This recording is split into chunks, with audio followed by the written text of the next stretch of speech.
nastavnici, učitelji, ravnatelji, predstavnici Zagrebačke postaje policijske HAK-a.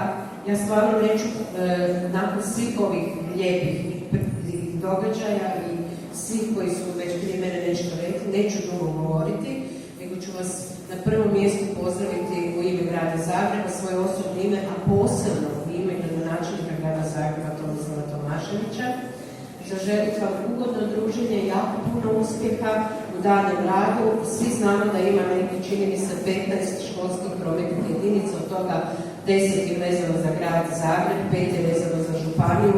Koliko je to važno ukazivati, koliko je sigurnost u velikim gradovima, posebno kao što je u Zagrebu velika sigurnost i pješaka i sigurnost naše djece, naših učitelja, roditelja i u prometu kao putnika ili pješaka ili biciklista važna, ne moramo posebno naglašavati.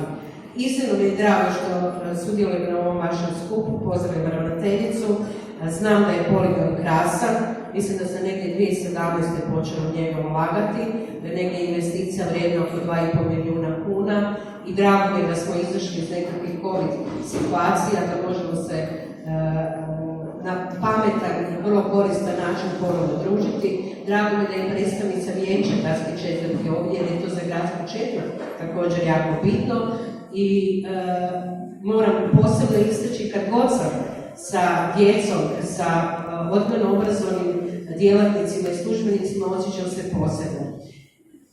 Ponavljam, sad ću stati i ne smijem zaboraviti da mi je dužnost da ovo 23. natjecanje školskih prometnih jedinica u završnoj rečenici otvorim. Hvala vam.